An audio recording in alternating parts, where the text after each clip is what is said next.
زما د خوږ اسلام عزتمندو مشرانو کشرانو دوستانو رونو، الله رب العالمین په قرآن عظیم الشان کې په مختلفو ځایونو کې دا حکم او مضمون راوړی دی چې عبادت په صرف زما کوي. نو دا سجده عبادت او د الله رب العالمین سره ذات کې صفاتو کې علم کې تصرف کې قدرت کې به هیڅ څوک هم نه شامل. نو عبادت په صرف د الله کو. بیا چې دا مضمون په کوم ځای کې راغلی چې الله موږ ته او تاسو ته حکم کړی چې عبادت په زما کوئ، دا مضمون په قرآن شریف کې په مختلفو ځایونو کې دی. دا الله شان ته ګوره چې دی مختلفو ځایونو کې الله موږ ته د خپل عبادت او د بندګۍ حکم راکړی دی. نو دقلته یو بل حکم هم راکړی دی او هغه څه شی دی؟ هغه دا دی چې الله وی عبادت په زما کوئ او زمانه پس کو په دنیا کې احسان معامله کوي، د ښېګړې معامله کوي، نو دا په قرآن شریف کې په هر ځای کې دا مضمون راغلی دی چې الله وی چې عبادت په زما کوي او د قیامت د ورځې پورې دا حکم دی مسلمانانو چې د احسان به د ټولو نه لومبې حقدار ستا مور او پلار مور او پلار سره به احسان کوي. دا په قرآن شریف کې په مختلفو ځایونو کې راغلی دی. یو ځای کې الله رب العالمین وی تاسو د سوچ د پاره راوستو خبر الله وی عبادت په زما کوي. ستاسو رب دا فیصله کړې ده. فیصله هغه چیز وي چې هغه لاس دغه وي، بس د هغې نه اخوا بله خبره نه وي، فیصلې په موږ باندې داسې وکړه او د هغه متعلق دا فیصله وکړه. الله وی ما دا فیصله کړې ده چې عبادت په زما کوي او د مور او د پلار سره به احسان معامله کوي. بیا الله په یو تفصیل سره بیان کړی دی چونکه زما موضوع هغه خبره نه ده، تاسو یو اهم موضوع ته راولمه چې هغه ستاسو ذهن کې دا خبره کینی او زمونږ په دې معاشره کې دقه خبره ډیره خطرناک حد ته رسیدلې ده. نو د دې د وجې نن درته په یو داسې موضوع باندې بیان کوم چې تاسو به د مور حق خو ډېر اورېدلي وي. د قرآن حکمت کې الله وایي چې مور او پلار سره به احسان کوئ. نو د مور متعلق تاسو د علماء کرامو نه ډېرې خبرې اورېدلې دي او احسان به ورسره کیم. دا حقیقت دی چې د مور د احسان سره معامله الله په قرآن کې او په حدیثو کې ډیره بیان شوې ده. دا زموږ دپاره لازمه خبره هم ده او د حدیثو کې هم داسې راغلي دي چې د مور سره به ډېر احسان کوي، د مور سره به ډېر احسان کوي، د مور سره به ډېر احسان کوي. خو یاد ساتئ چې څنګه د مور سره د احسان معامله ده، نو نن به دا سوچ او دا فکر دام کولو کې چې څنګه د مور حق دی، نو دقه شان د پلار حق هم دی. ګورئ د پلار سره به هم د حسن سلوک او د ښکلې زندګۍ متعلق سوچ او فکر راولي او څنګه چې د مور ادب او احترام او لحاظ ساتي دقه شان به د دې پلار هم ساتي. ګورئ نن زمونږ د پښتو په معاشره کې به خصوصا دا خبره وکړم چې نن ګورئ ډېر خلک د مور سره خیال ساتي خو د پلار اډو د هغوی په ذهن کې او سوچ کې اډو قدر او قیمت هم نشته. نو نن درته په دې باندې بیان کومه چې ټیک ته د مور سره به م احسان کې، خو ګورې د پلار سره به م احسان کې. او څومره تاکید په قرآن او په حدیثو کې راغلی دی، نو نن به راته د دې باره کې پوره تفصیل سره خبره کوم. الحمدلله ډېر خلک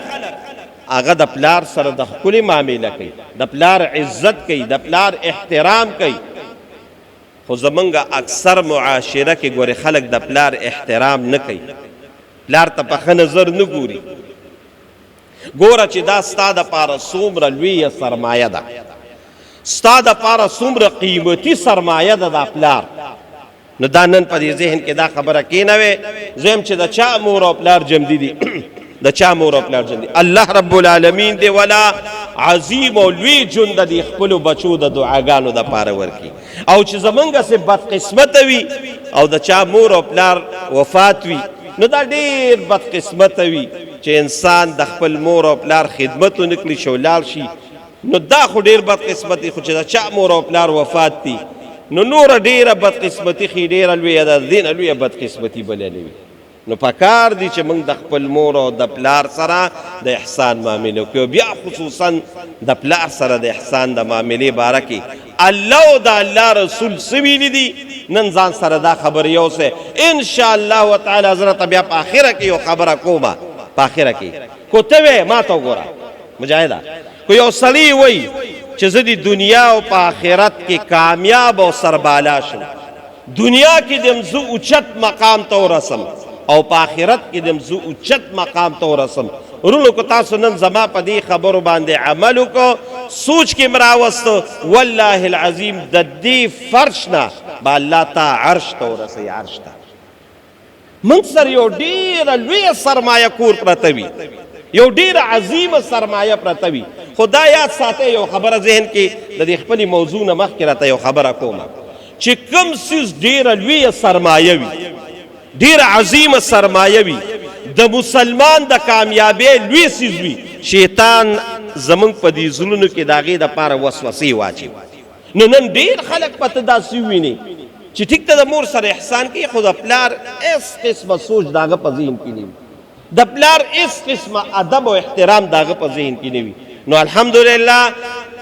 نن تاسو ته د دې د وجې چې زموږ دا معاشره مزیداره شي او زم چې زموږ دا کشر پل کم یو دی او دا بچی دي دا الله رب العالمین لوی مقام ته ورسي. نو رونو الله رب العالمین چې څنګه مور لا لوی مقام په اسلام کې ورکړي دقه شانې پلار لم عظیم مقام او لوی مقام الله رب العالمین هغه ورکړي دی. زمونږ د ټولو دا کوشش وي او دا لګیایو، دا په ترمذی شریف کې حدیث دی او زمونږ د ټولو آرزو دا وي چې یاره ما نه رب راضي شي، خدای دې زمونږ او ستاسو نه ټولو نه الله راضي کړي.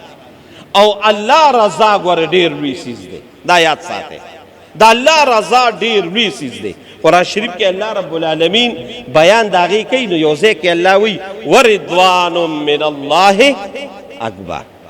ورضوان من الله اکبر. الله وی د ټولو نه اوچت څیز، د ټولو نه اوچت څیز الله وی زما رضا ده. د دې مقابله په مخ د کائنات کې یو عمل هم نه کوي چې رب زموږ نه راضي شي. او چې رب کله راضي شو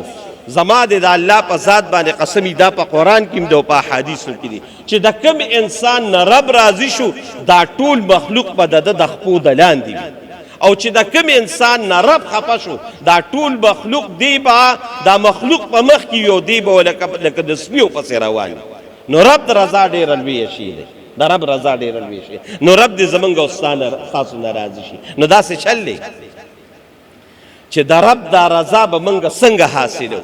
نو دا زمونږ د احادیثو یو مستند کتاب دی ورته ترمذی شریف وایي او د علماو ته د هغې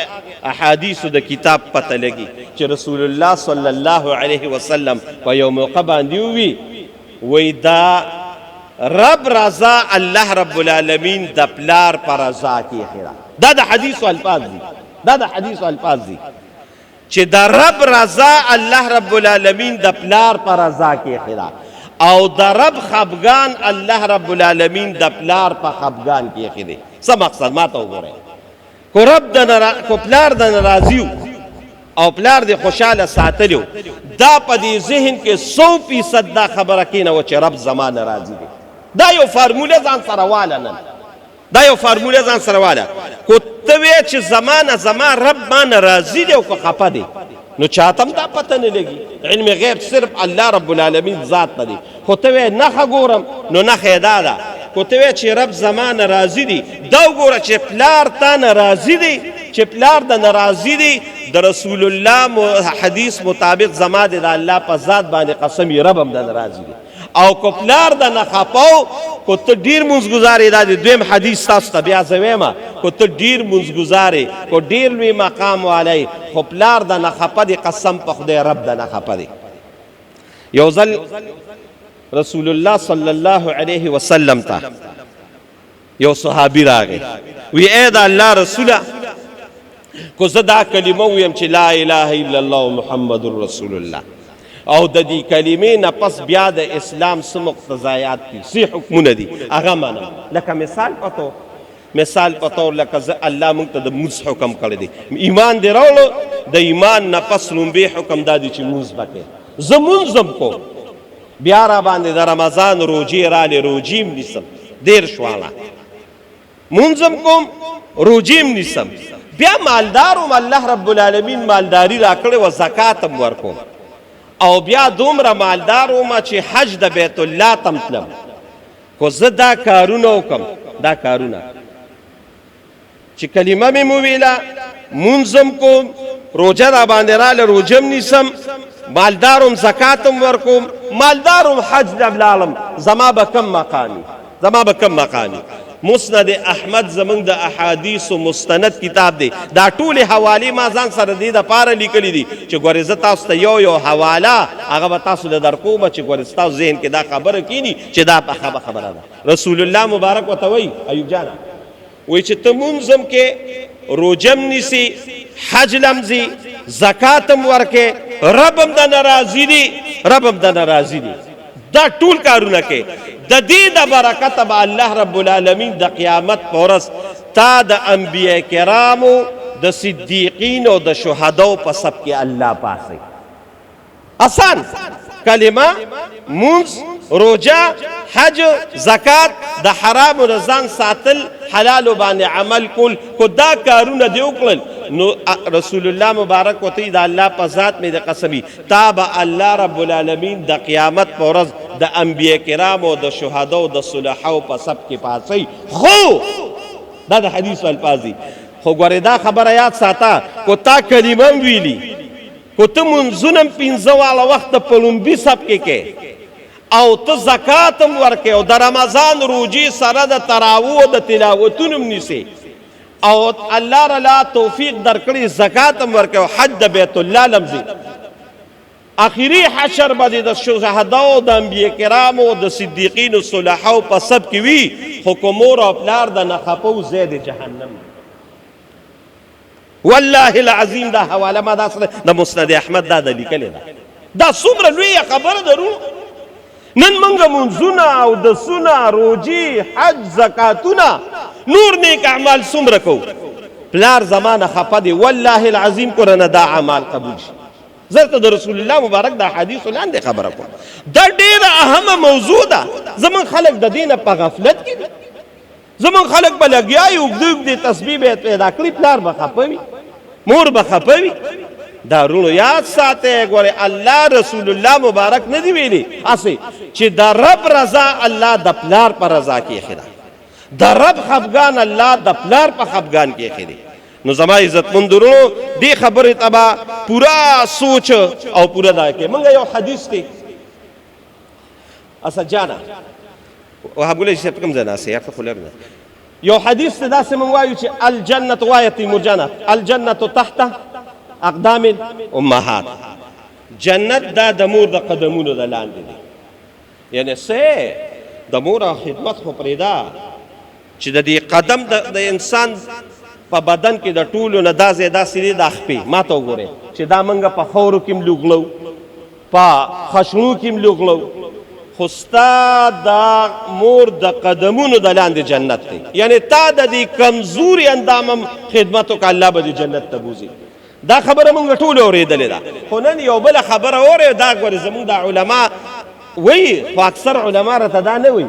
چې ټیک ته جنت د مور د قدمونو د لاندې دی دې کې شک نشته ځکه د رسول الله مبارک حدیث دی چې جنت د مور د قدمونو د لاندې دی جنت ته به د الله د مور د خدمت نه بوزي دې کې شک نشته خو حدیث کې وسره دا الفاظ هم راغلي دي زه به تاسو ته مخکې یو مثال ویم یو مثال به راته مخکې ویم دا ټول کلکې ما بند کړې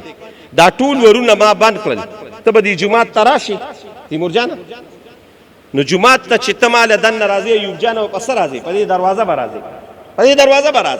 دروازه کولو د ته به راشي خو کو زه دا دروازې بندې کم د چا مجالم نشته چې څوک دننه مال راشي دننه مال نشي راتی نو وره دا خبره ذهن کې واچوي چې جنت د مور د قدمونو د لاندې دی خو د جنت دروازه او بیا رسول الله مبارک د خدای په ذات مې د قسمی حدیثو کې دادی وی د جنت دروازه او منځه دروازه دا ګورې والد صاحب دا د والد صاحب خدمت دی د والد صاحب په خدمت په د جنت په دروازه راننوځي نو ټیک ته جنت ته به زم د مور د خدمت د وجې خو جنت ته به زه په څه باندې ځم په دروازه باندې ځم او د جنت دروازې دي اته جنت دی دروازې دي قرآن شریف کې داغي بیان دي منځنۍ دروازه رسول الله مبارک قسم بالله دا په حدیثو کې دي چې منځنۍ دروازه د جنت دا د پلار هغه خدمت دی او د پلار رضا ده نو زما عزتمند ورونو دا سواله خبره نه ده پلار ډیر لوی شان لري پلار ډیر لوی مقام لري پلار ډیر لوی مرتبه لري څلورم حدیث اورید رسول الله مبارک رسول الله مبارک وی د دریو کسانو دعا دا مستجابه څه مطلب یعنی دوی کو دغله نه دا دعا شروع کړه کنه نو دا د دې فرش نه عرش ته رسي یو د مظلوم چې کم سړي سره ظلم وشو د ظلم نه ځان ساتي ګوري د مظلوم د دعا نه ځان بچ کوي ګوري بد دعا نه د مظلوم بد دعا هم ډیره خطرناکه ده او د مظلوم دعا هم ګوري په مخ عرش ته رسي رسول الله صلی الله علیه وسلم فرمایي دا په حدیثو په مستندو کتابونو کې راغلی چې د مظلوم دعا په منځ کې هیڅ رکاوټ نه وي دا فورا الله رب العالمین ته خجي په ډیرو حدیثو کې دا راغلی زما موضوع نه ده ګینې زه به تاته ویم د ظلم نه ځان ساتئ الله دې موږ او تاسو ظلم نه وساتي او تیمور جانه ایوب جانه زه به تاته د مظلوم څه ویم رسول الله مبارک وی مسلمان خو پریدا مسلمان خو ډیر لوی شان لري چې کافرم یو ظلم وسره شو قسم په خدای داغه بد دعای قبلی مسلمان خو پریدا نو د مظلوم دعا الله رب العالمین عرش سره لګي دویم نمبر وره چې کوم انسان مسافر وي اوس سفرونه آسان شي خو بهر حال سفر بیا هم ګران وي کم سړی مسافر وي او د الله د رضا د پاره د سفر د پاره تللی وي د مسافر دعام د الله رب العالمین په جناب کې قبلي او دریم نمبر رسول الله صلی الله علیه وسلم فرمایلی دي چې څنګه د مظلوم او د مسافر دعا قبلیږي او هیڅ رکاوټ پکې نه وي دقه شان د پلار دعام الله رب العالمین قبلی او هیڅ رکاوټ پکې نه وي د پلار دعا کې دا کمال دی چې هیڅ رکاوټ پکې نه وي دا فورا الله رب العالمین عرش ته رسي او دا عرش سره ډغروي خلک راشي موږ ته دعا وکړي ته خبره ده علماو له خلک ځي نیکانو له خلک ځي بزرګانو له خلک ځي علماو له راشي موږ ته دعا وکړي بېشکه دعا د علماو الله قبلي ځکه علما په مخ د ځمکې د الله رب العالمین خوښترین مخلوق دی دا الله په قرآن کې ویلي دي ثم اورثنا الكتاب الذين اصطفينا من عبادنا هغه آیات کې ضرورت اوس نه زماغه موضوع دغه زی الله وی دا ما په مخ د کائنات کې چونکړي خلق دي نو خلق علماء له دعا لراشي بشک علماء له دعا لراشي د علماء دعاګانې الله رب العالمین قبلي خو زما یو خبره وره او یو ناشنا خبره راته کوم او دا خبره نن په ذهن کې ځان سره یو څه ته به ډیره عجیبه خبره دی وکړه خدا زه عجیبه خبره نه یم دا د الله او د الله رسول ویلي دي دغه حدیث د لاندې راته خبره کوم د علماو نه دعاګانې والی بېشکه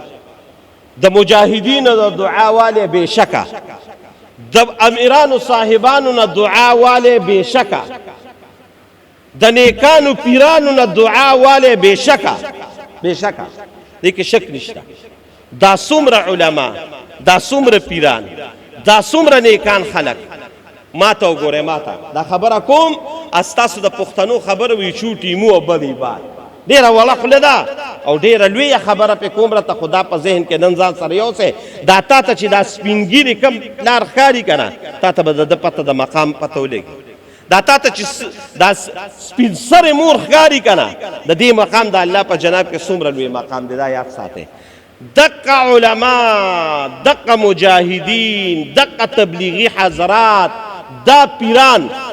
دا ټول راجمع کړه ټول راجمع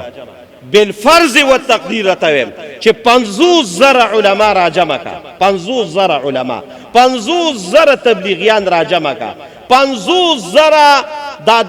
دا پیران راجمع کړه 50,000 مجاهدین راجمع کړه زما د خدای په ذات باندې قسمی د رسول الله مبارک د حدیث دلاندې ستا د قسپینګری پلار ستا د قسپینګری مور ستا د سپینګری پلارو دا ګیره خریل پلارو د دې 50,000 علماو تبلیغیانو او د دې 50,000 امیرانو صاحبانو نه داغه دا 15 منټه دعا د الله په جناب کې لوی مقام دا یاد ساتئ ور دا موږ په کومه لک روان یو ما پلار غرزولې دی، ما مور غرزولې ده، او زه لګیا یم دا پیران مې را ټینګ کړي دي. پیران خبره، زه پیرانو خلاف نه یم، د انسان اصلاح کوي، دې کې شک نشته. علما د سر تاجونه دي زمونږه، د علماو ډېر لوی شان دی، ډېر لوی مقام دی. خو تا ته الله رب العالمین یو اسانه لاره ستا په کور کې ښودلې ده. نو د دقې 50,000 امیرانو صاحبانو، د دې 50,000 پیرانو صاحبانو، د دې 50,000 علماو نه ستا د پلار دغه 15 منټه دعا د الله په جنت کې لوی مقام دی. دا سترګې کولو کې رو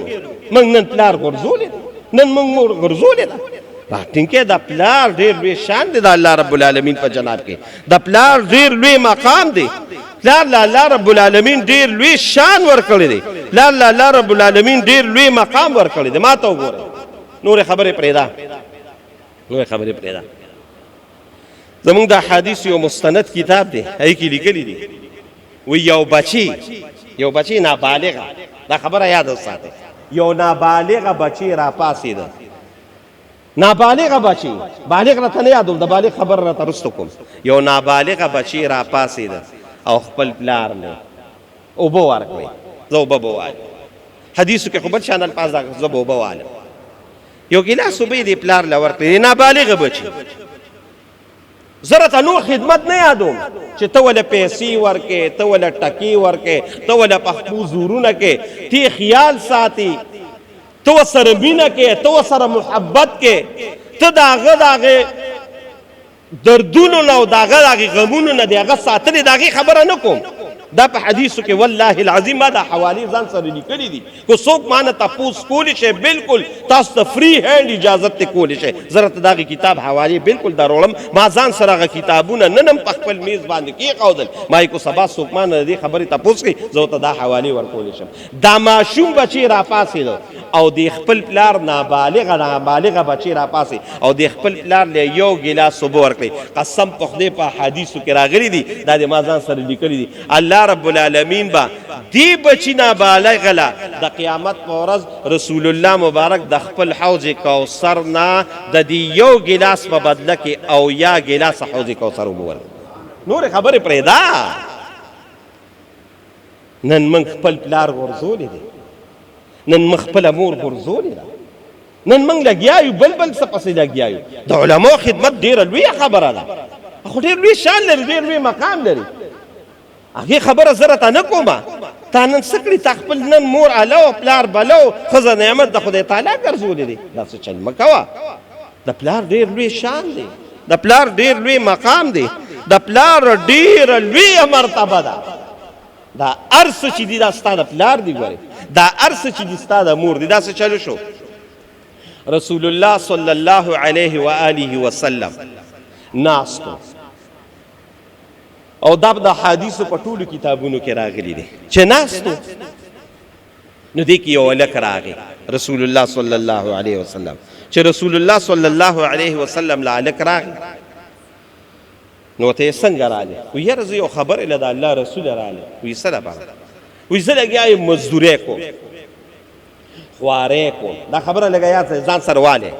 خوارۍ کوم، مزدورۍ کوم، پیسې راوالم پلار له یې ورکم. پلار مې لګیا دی، لګی یې څه په ځان لګی، څه په موږ لګی، څه ځان سره ږدي. نو د پلار داسې شکایت یې راوړه، د پلار شکایت یې راوړه. رسول الله صلی الله علیه وسلم چې د دا خبرې اوري ورشه دا پلار یې راولې.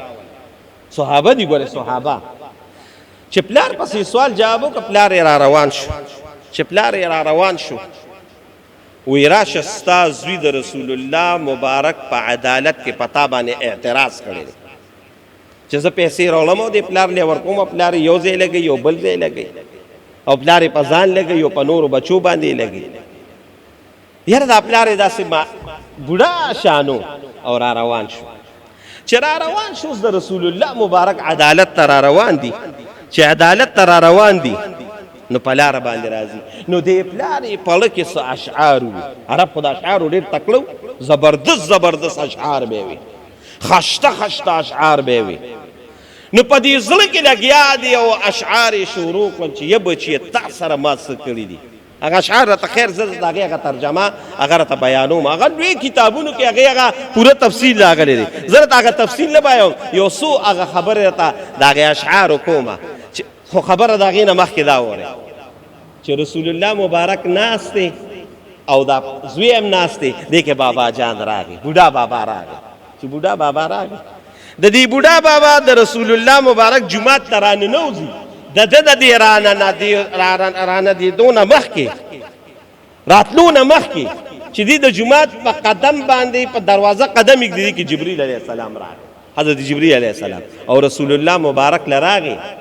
وی د الله رسوله څه چل دی وی دا معامله ده وی معاملې سره به وروستو ګورو معاملې سره به وروستو ګورو خو زه الله د عرش معلا نه راولېږلم د عرش معلا نه وی څه لی راولېږلم دې لی راولېږلم چې دا بابا اوس دا دی را روان دی او دا بابا باندې دی خپل زوی اعتراض کړی دی چې زه پیسې راوړم او دی یې لګوي نو اعتراض یې پرې کړی دی نو دی بابا ته به ده ووې ده وي الله راته وي چې ستا کم اشعار په دې زړه کې ویلي چې ستا په خوله هم نه دي راغلي لومبې به هغه اشعار رسول الله مبارک ورته وایي چې هغه به تا ته وایي نو د هغې نه پسې بیا فیصله وکړه الله اکبر چې څنګه بابا دربار ته راغی او کېناسته نو رسول الله صلی الله علیه وسلم بابا ته وی بابا فیصله به وروسته کوو خو دا راته ووایه چې دا کم اشعار تا په زړه کې ویلي دي لا ستا خوله هم پرې چلېدلې نه ده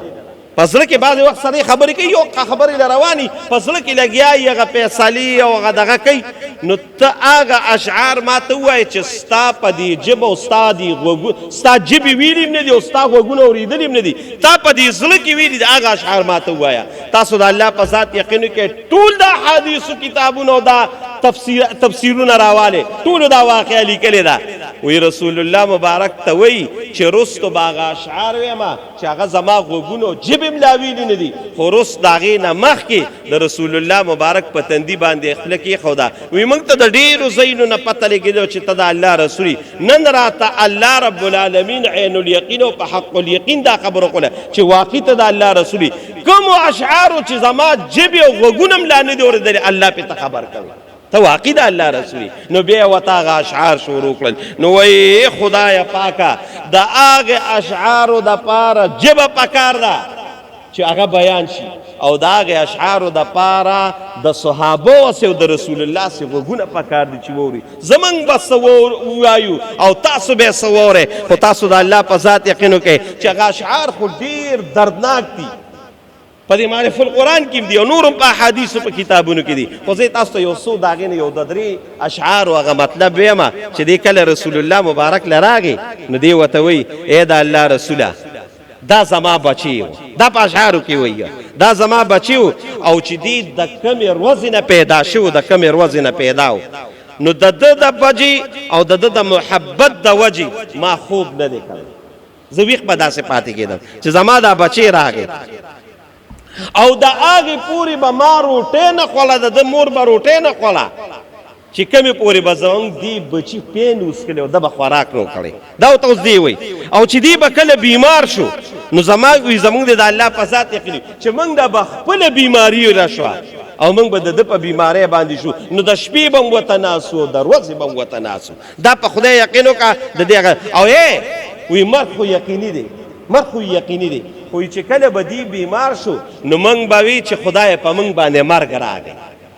دا دی ورته دا اشعار وایي ته د الله په ذات یقین وکړه چې دا اشعار کله ویلي کېږي که نه او تاسې په دې کې ګورئ نو د انسان د دې زړه نه هغه اوښکې روان وي تاسو د الله په ذات یقین وکړئ ټول کتابونه راواړوئ دا پکې دي وایي رسول الله مبارک ته دا غونډ اشعار وي وی چې هغه داسې سترګې د بابا کولو کړې نو چې رسول الله مبارک دی وکتل نو د رسول الله مبارک ټوله ګیره په اوښکو باندې تار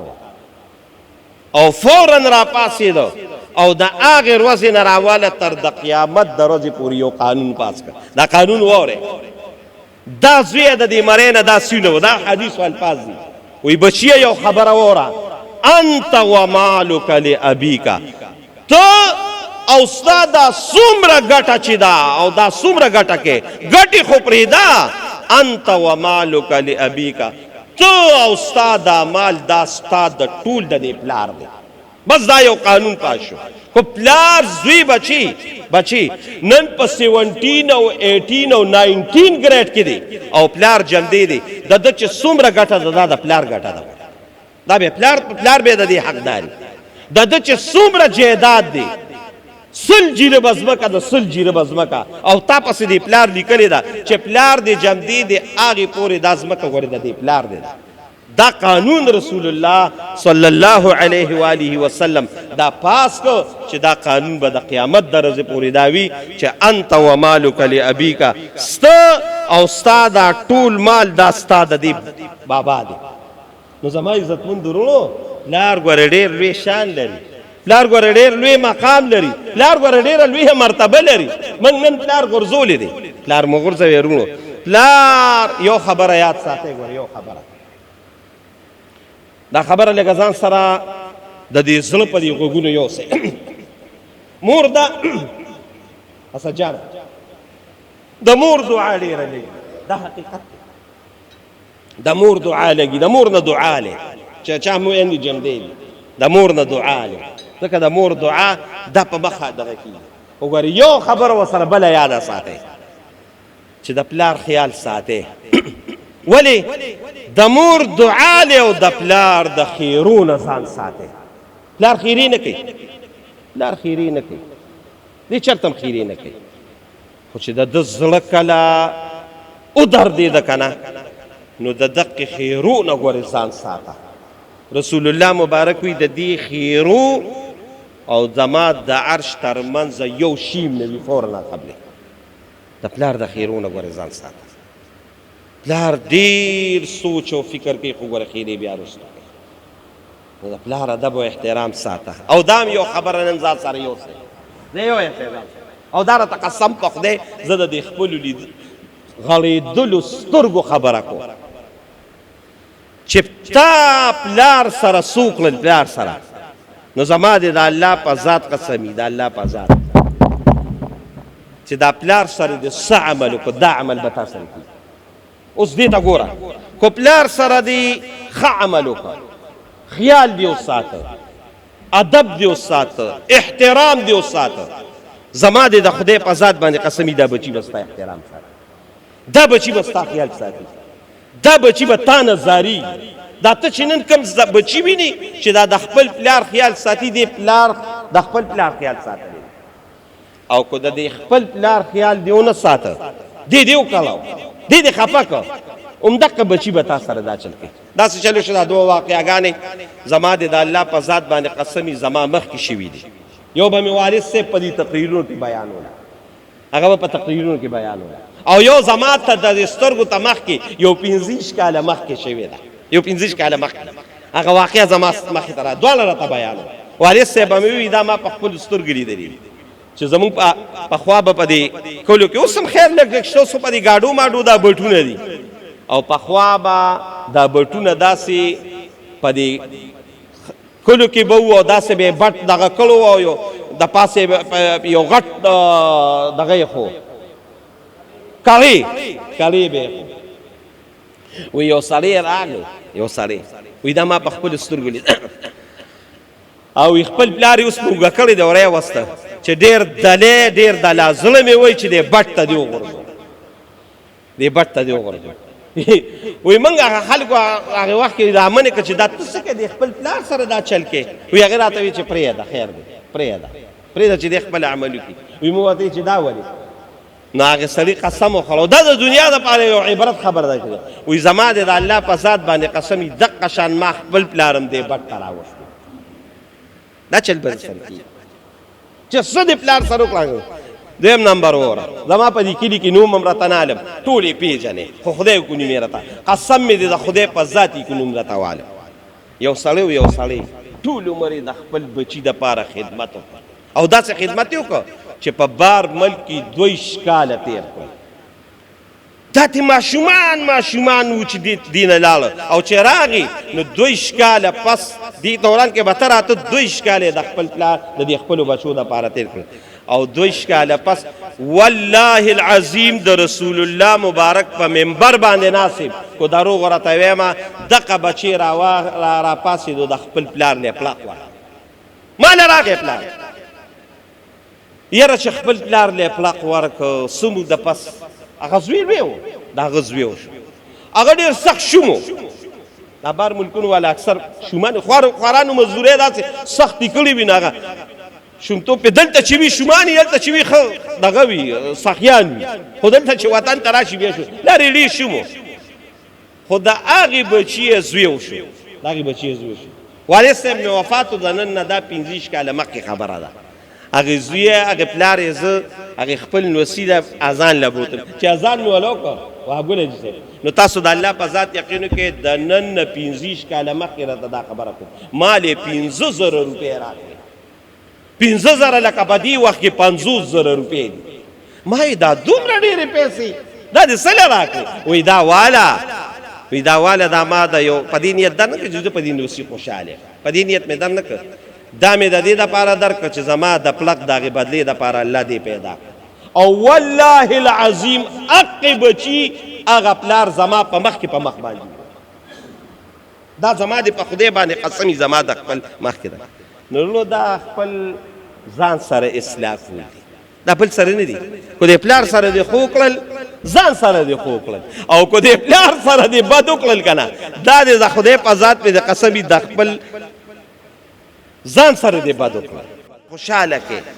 د خپل پلار سره د عزت او د کرم معامله کوي دغه بچي به دا چې تا نه پیدا دي دا به تا سره دا چل کوي او که پلار دې مور دې خفه کړه والله العظیم همدغه شان چل به در سره کوي همدغه شان به راسره کوي رانیسي به دي د دې د خیرونه ګورې د پلار د خیرونه دا ځان ساته دغه به چل به در سره کېږي نو ځکه الله رب العالمین وایي که یو سړی ځان مقام ته رسوي که یو سړی ځان مرتبې ته رسوي په دنیا کې نو د مور دعا په خپل ځای لوی شي دي خو د پلار سره احسان کول دا به د دې فرش نه د عرش ته رسوي د دې د وجې دا مې ته د دې د وجې وکړه دا بیان چې اکثر به پکې والدین د چا جمدي ورسره خیال ساتي خیال یې ساتي خدای پاک هم لوی مقام ته رسوي دا تاسو له الله رب العالمین یو لوی سرمایه درکړې ده ما تا ته ګورې یو خبره وکړه یو خبره دا خبره ما ډېره لویه کړې ده چې 50,000 عالمان 50,000 پیران 50,000 تبلیغیان نیکان امیران صاحبان علی هذا القیاس 50,000 مجاهدین دا را جمع کا والله کو د دریو منټو دعا ستا د پلار دعا ته رسي د پلار دا دعا دي دل چاته نو د خپل والدینو د چا چې جمدي دي ورسره خیال وساتئ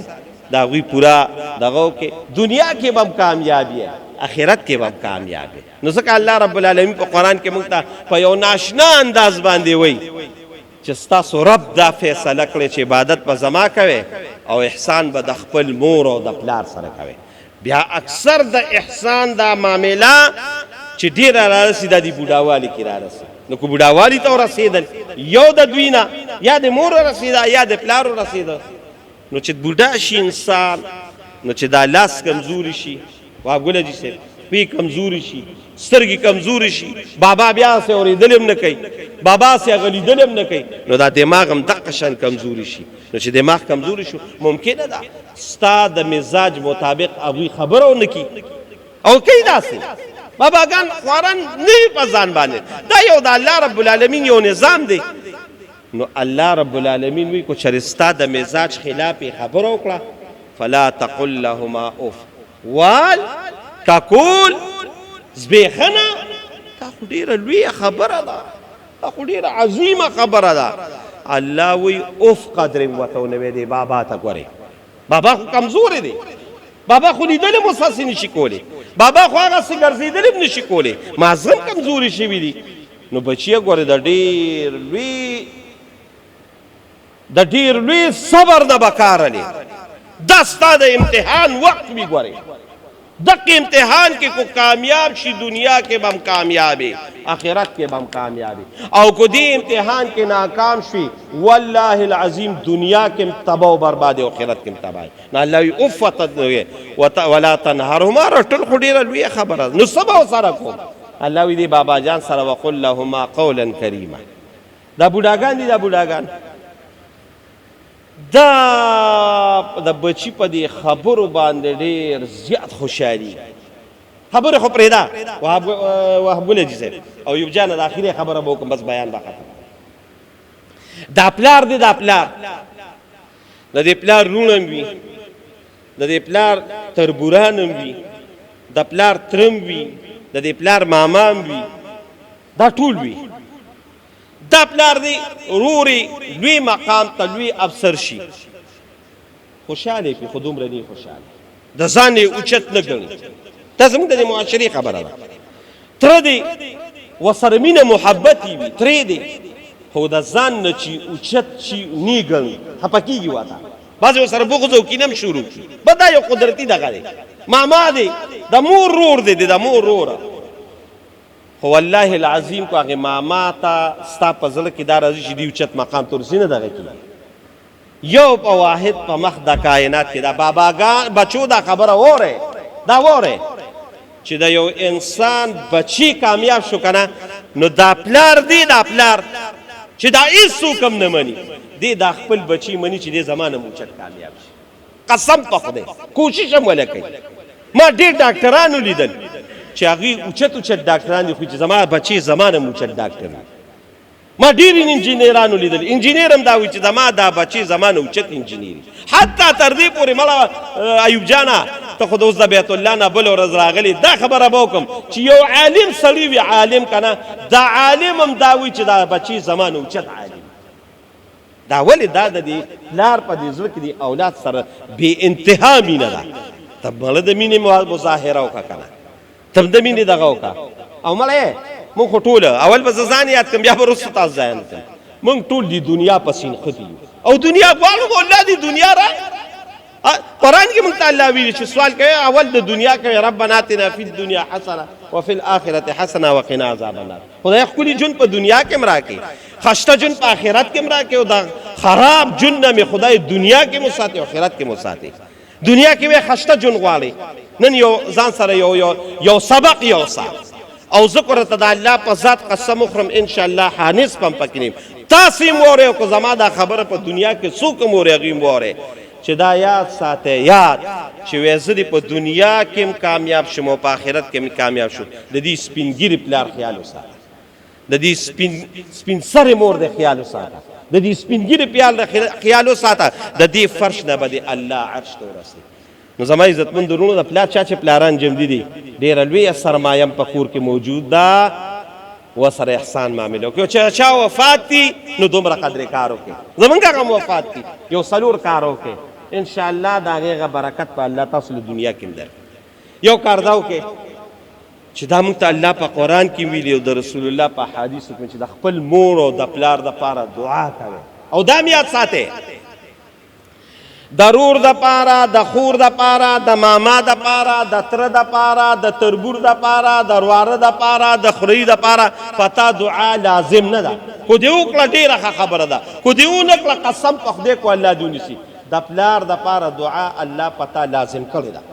نو یو وله دعاګانې کوئ جمدي دي هم وله دعا کوئ کومړه دي هم وله دعا کوئ او دعا موږ ته الله په قرآن کې ښولې ده. یاره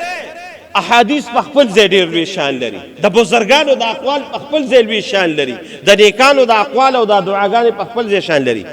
خو چې کومه دعا الله موږ ته ښولې ده الله اسې عظیم ذات جواب به په یو واز باندې راکوي په مخ د کائنات کې شته. الله وی دعا ولا کوي چې رب ارحمهما کما ربیانی صغیرا. دا دعا یاده کړئ دا وایه د عربی کې وایه رب ارحمهما خدای زما په دې مور او پلار رحم وکړي کما ربیانی صغیرا لکه زه چې کوچینی وم ماشوم وم او د خپل پلار او مور ما سره کومه د مینې او د محبت مظاهره کړې ده خدای د دې نه زیات پرې رحم وکړي. د مور او د پلار دپاره دعا لازمه ده. نو یو به له دعا کوئ. دویم نمبر خو د دې مور او د پلار باندې قرض وي نو اولاد له پکار دي چې دغه قرض وله ختم کړي. پلار دې وفات دی دا قرض وله ختم کړه ځکه الله په هغې باندې هلته رانیولې دی تا به پې الله لوی شان ته رسي. دویم نمبر دا. دریم نمبر دا چې د دې پلار دی ایوب جانه د دې پلار دی کم دوستان دي کمې ملګري دي او د زړه ملګري دي هغه زامنو ته پته لګي چې د دې پلار زما د سره ښه تعلق دی د دې پلار زما د سره بهترینه ورورولي ده. دا هغه خلکو سره پلار دی وفات دی دا هغه خلکو سره پلار عمر کې دی الله برکت واچي دا هغه خلکو سره بهترین او ښکلی تعلق ساته د دې په وجه باندې د پلار روح ته الله رب العالمین ثواب ورسوي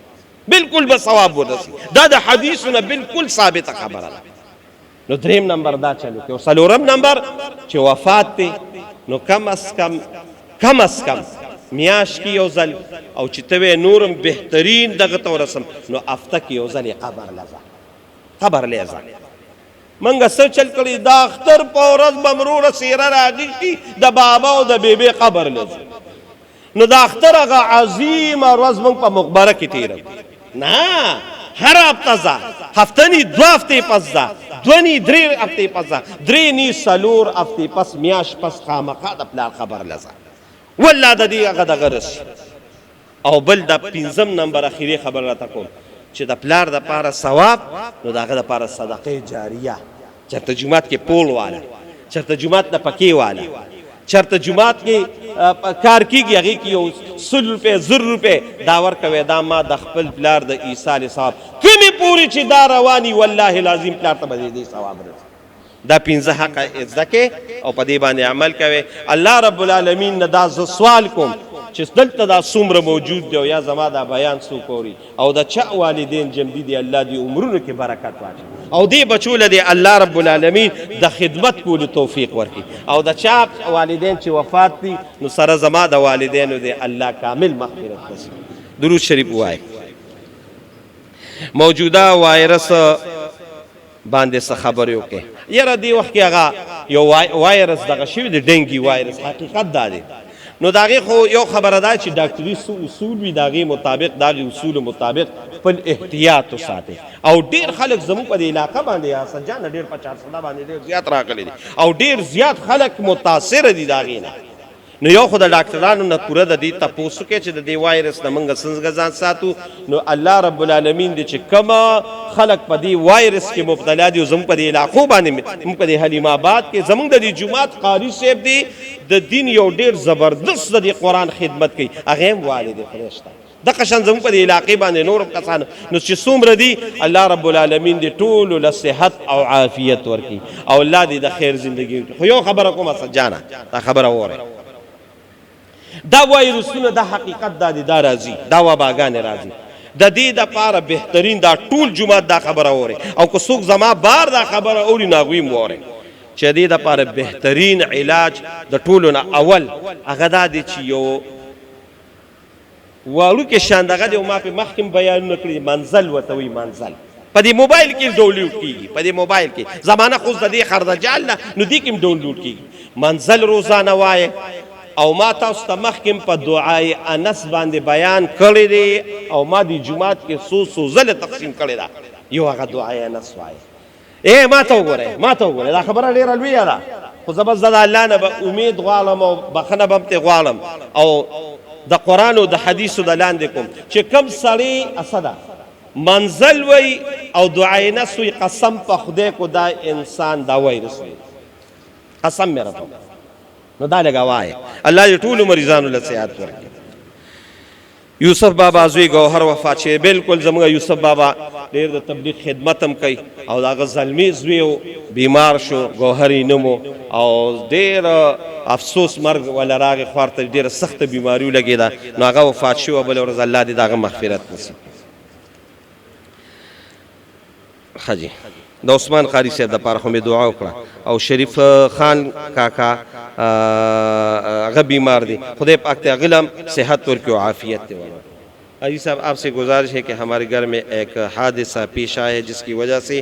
ہم بہت زیادہ مقروض ہے اور پریشان ہے کوئی حل نظر نہیں آ رہا آپ سے دعا کرنا بالکل اللہ رب العالمین چې دا چاته دا مشکل راغلی دی او دا تکلیف راغلی دی الله دې په خپل فضل او په خپل رحم باندې دغه تکلیف ولا الله پر راحت باندې بدل کی او د دې تکلیف دپاره بهترین علاج د مرګرو ته زه دا وایم چې دوه قسمه دغه کې یو حسبنا الله ونعم الوکیل حسبنا الله کم از کم 1500 کرت یو زیات چې د څومره وي یو ولا دوا یو دویم نمبر استغفار چې استغفار وې بخپل ګناهونو معافي نو فقلت استغفروا ربکم انه کان غفارا بیا به الله د هر طرف نه فراخي راولي نیو حسبنا الله ونعم الوکیل او دویم نمبر دقا سمیوي